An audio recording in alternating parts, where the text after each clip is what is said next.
Hello, welcome, नमस्कार। स्वागत है आपका हमारे शो मुकेश टॉक में, जहां हम बात करते हैं पैसों की, पैसों को बचाने की और पैसों को बढ़ाने की। और उसी सिलसिले में आज ईडलवाइस म्यूचुअल फंड का SIF, that is specialised income fund, Altiva SIF hybrid long short fund आज लॉन्च हो गया है।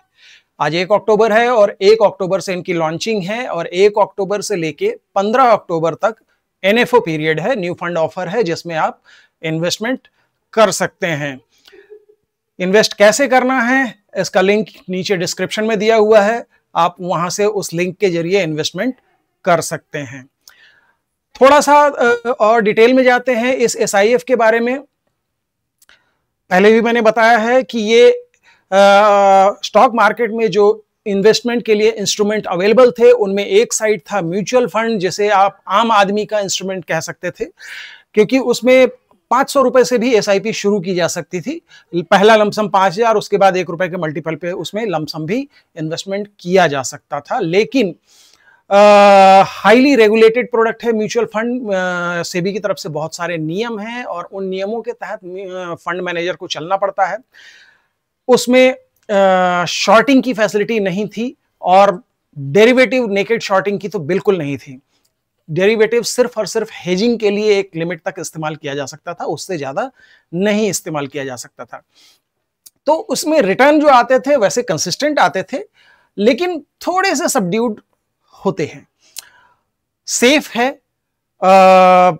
आपके पैसे को बचाने की कोशिश करता है, लेकिन क्योंकि उसमें रिस्क बहुत मिनिमाइज किया हुआ है तो रिटर्न भी थोड़ा सा मॉडरेट आता है। दूसरी साइड पोर्टफोलियो मैनेजमेंट सर्विस है और एआईएफ है, अल्टरनेटिव इन्वेस्टमेंट फंड। तो पीएमएस और एआईएफ दोनों में काफी सारी आजादी है फंड मैनेजर को अपने तरीके से इन्वेस्ट करने की, और जो भी इन्वेस्टमेंट का तरीका होगा वो फंड मैनेजर और इन्वेस्टर दोनों के बीच डिस्कशन के साथ डिसाइड होता है। उसमें सेबी के रेगुलेशंस बहुत कम है, डिस्क्लोजर नॉर्म को छोड़ दें तो बाकी और कोई रिस्ट्रिक्शन नहीं है, और इसीलिए पीएमएस जो है इन जनरल म्यूचुअल फंड के मुकाबले ज्यादा रिटर्न जनरेट कर पाते हैं।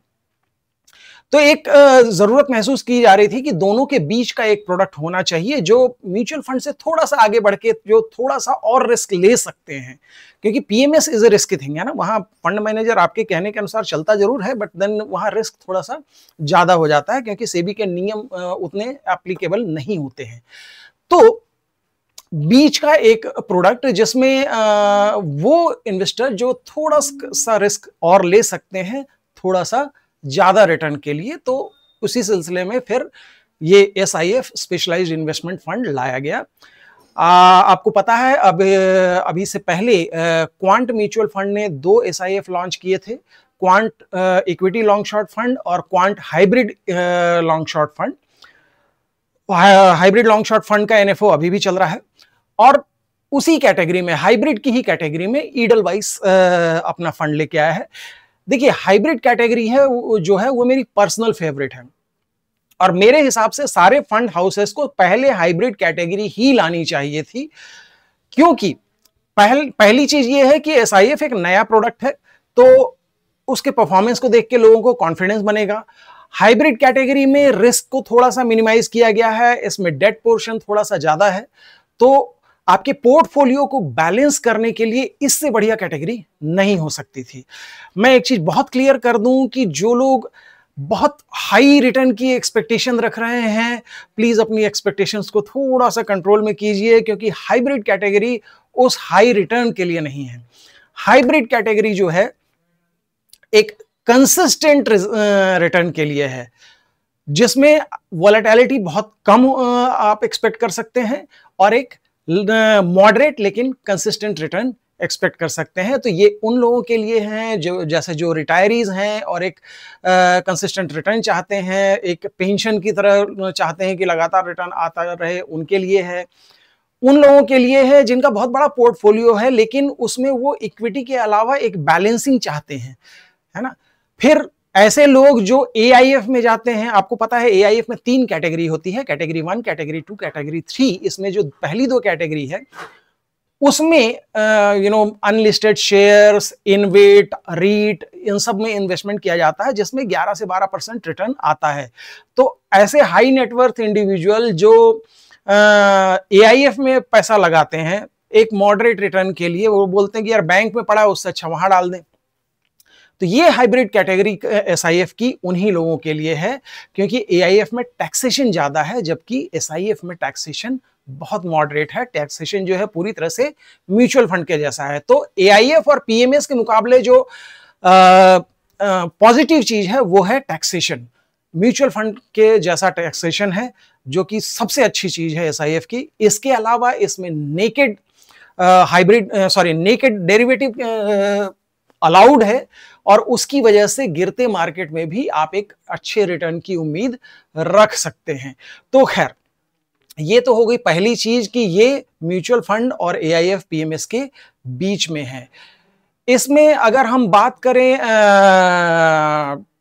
कंपैरिजन की, है ना, SIF, म्यूचुअल फंड, PMS और AIF, तो इस चार्ट में आप देख सकते हैं बहुत क्लियरली इसमें डिफरेंस बताया है। और मेरे हिसाब से जो सबसे अच्छा डिफरेंस है वो है टैक्सेशन में।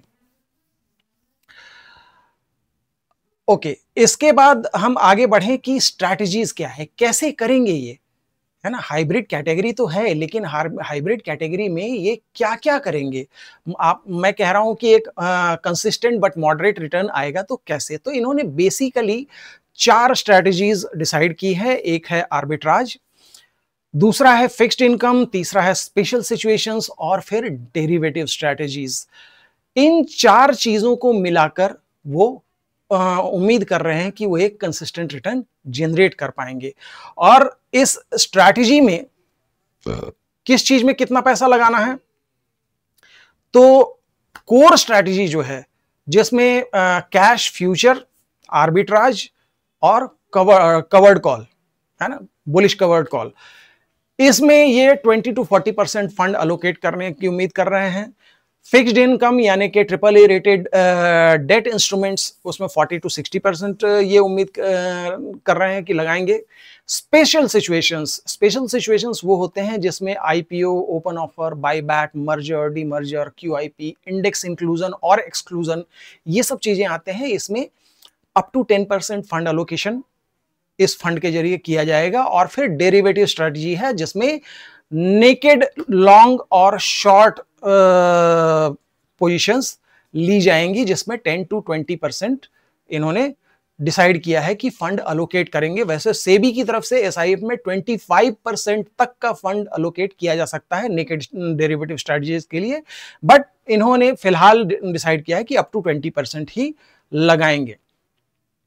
आगे चलते हैं, इसमें बात करें रिटर्न की, तो ईडलवाइस म्यूचुअल फंड ने अपने इस स्ट्रैटेजी को थॉरोली बैक टेस्ट किया है और पिछले 5 साल के डेटा से बैक टेस्ट किया है। और उन्होंने पाया है कि जब सिचुएशन बहुत ज्यादा वॉलेटाइल रही है तो भी जो रिटर्न आएगा वो 7% तक आएगा, और बेस्ट केस सिनेरियो में अप टू 12.89%, यानी कि लगभग 13% का रिटर्न ये उम्मीद कर रहे हैं।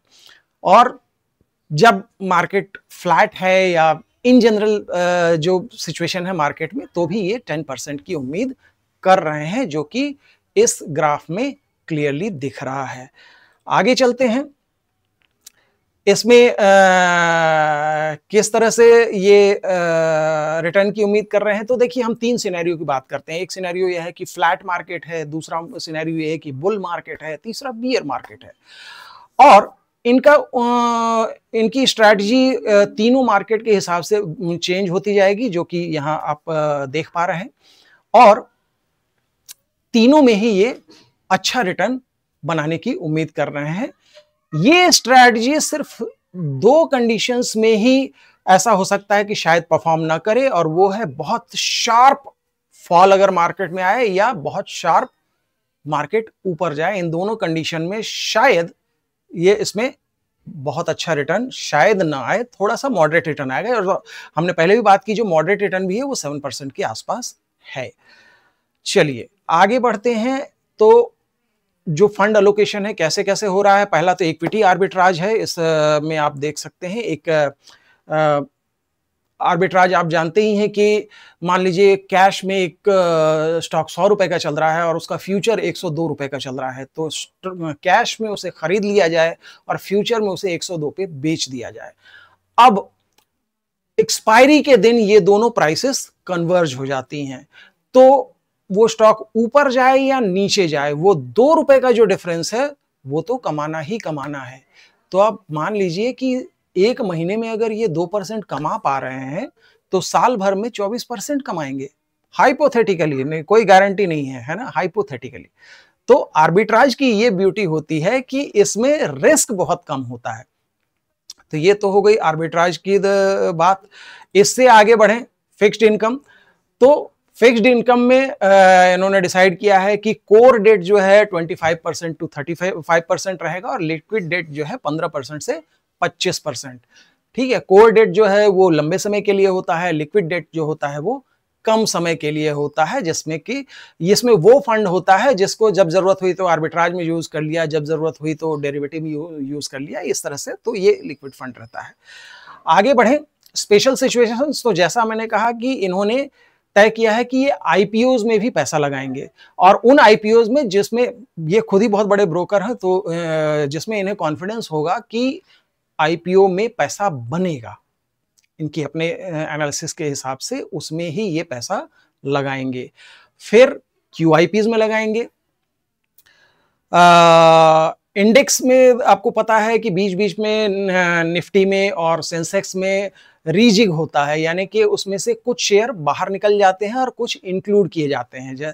निफ्टी जो है 50 शेयर का इंडेक्स है, सेंसेक्स जो है 30 शेयर का इंडेक्स है, और ये 50 और 30 शेयर हमेशा परमानेंटली नहीं बने रहते, इनमें चेंज होता है। अभी रिसेंटली की बात करें, 2 दिन पहले इसमें चेंजेस हुए थे। इंडिगो और मैक्स हेल्थ केयर निफ्टी में इंक्लूड किए गए और 2 स्टॉक निफ्टी से एक्सक्लूड किए गए। तो जो स्टॉक इंक्लूड किए जाते हैं उनमें बहुत सारी खरीदारी आती है, और जो एक्सक्लूड किए जाते हैं उसमें सेलिंग आती है, और इस अपॉर्चुनिटी को ये स्पेशल अपॉर्चुनिटीज में यूज करेंगे। इसके अलावा पेयर ट्रेड्स करेंगे जो डेरिवेटिव के जरिए होता है। फिर मर्जर और डीमर्जर में भी वैल्यू अनलॉक होती है स्टॉक से, तो उसमें भी इन्वेस्ट करना चाह रहे हैं। और इसके बाद जो अगली चीज है वो है कवर्ड कॉल, जो डेरिवेटिव स्ट्रेटजी है। तो कवर्ड कॉल मोस्टली ये यूज करना चाहते हैं, जिसमें आता है स्ट्रैडल, स्ट्रैंगल और पेयर कॉल्स, है ना। तो ये सारी स्ट्रेटजी अगर आप ऑप्शंस के बारे में थोड़ा बहुत जानते हो तो आप समझ पाएंगे कि ये कवर्ड कॉल होती है। एक फिक्स रेंज में प्राइस अगर है तो इसमें एक अच्छा रिटर्न जनरेट होता है। तो ये तो है इनकी स्ट्रेटजी, जिसमें ये उम्मीद कर रहे हैं कि बहुत अच्छा रिटर्न जनरेट हो पाएगा। अब हम बात करें कि इसमें मिनिमम इन्वेस्टमेंट कितना है, तो मिनिमम इन्वेस्टमेंट 10 लाख रुपए है, और उसके ऊपर जब अगर आप एसआईपी कर रहे हैं, एसटीपी कर रहे हैं, एसडब्ल्यूपी कर रहे हैं, तो ये 1000 रुपए से शुरू होगा 10 लाख के बाद। पहले 10 लाख मिनिमम इन्वेस्टमेंट है, उसके बाद ये आप कर सकते हैं। और एसआईपी, एसटीपी, एसडब्ल्यूपी पे 1000 रुपीज, और उसके बाद 1 रुपए के मल्टीपल में कर सकते हैं। जहां तक एग्जिट लोड का सवाल है, एग्जिट लोड इन्होंने 0.5% रखा है 180 दिनों के लिए, 6 महीने के लिए। 6 महीने से पहले अगर आप निकलते हैं तो टोटल वैल्यू पे 0.5% एग्जिट लोड लग जाएगा। प्लीज एसआईएफ में 1 साल 2 साल के लिए इन्वेस्ट मत कीजिए। इसमें जब भी इन्वेस्ट कीजिए कम से कम 5 साल या हो सके तो 10 साल के लिए इन्वेस्ट कीजिए, तो आपको एक कंसिस्टेंट बढ़िया रिटर्न जनरेट होगा। एक्सपेंस रेशियो के बारे में अभी तक एडलवाइस ने कोई ऐसा परसेंटेज नहीं दिया है अपने ब्रोशर में, लेकिन जो वर्बली उनका कहना है it will be at par with mutual fund. तो म्यूचुअल फंड में जिस तरह से एक्सपेंस रेशियो होते हैं उसी हिसाब से एसेट अंडर मैनेजमेंट जो होगा उसके अकॉर्डिंगली इनका एक्सपेंस रेशियो होगा। तो म्यूचुअल फंड से लगभग बराबर ये रहेगा।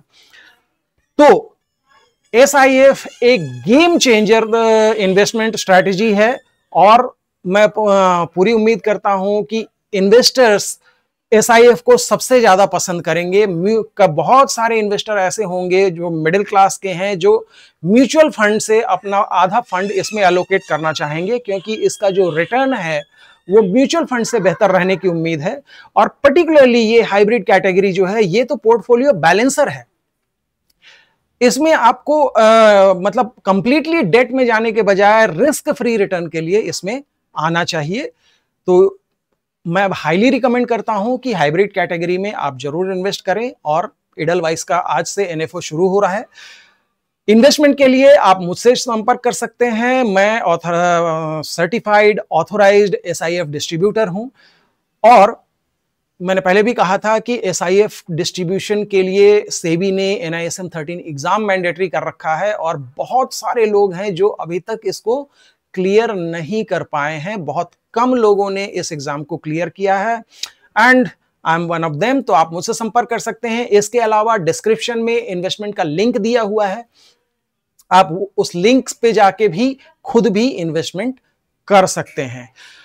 तो ये जानकारी आपको कैसी लगी, कमेंट करके जरूर मुझे बताइए। अगर वीडियो पसंद आई हो तो प्लीज इसे लाइक कीजिए, चैनल को सब्सक्राइब जरूर कीजिए। देखिए, यूट्यूब चैनल को सब्सक्राइब करने के लिए कोई पैसे चार्ज नहीं करता है, it is absolutely free of cost.